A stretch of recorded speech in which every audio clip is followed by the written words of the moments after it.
Withdrawing money from your PlayStation account to your bank account can be a straightforward process. Follow these steps to ensure a smooth transaction. Step 1. Access your PlayStation account. Log into your PlayStation account on your console or through the PlayStation website. Make sure you have the correct account credentials. Step 2. Navigate to Wallet. Once logged in, go to the Account Management section. From there, select Wallet to view your account balance and transaction history. Step 3. Select Withdraw option. Look for the option to withdraw funds. This may be labeled as withdraw money or transfer to bank. Click on this option to proceed. Step 4. Enter bank details.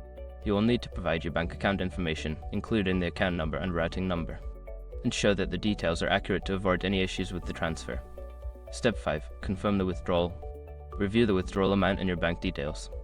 Once everything is correct, confirm the transaction. You should receive a notification regarding the status of your withdrawal.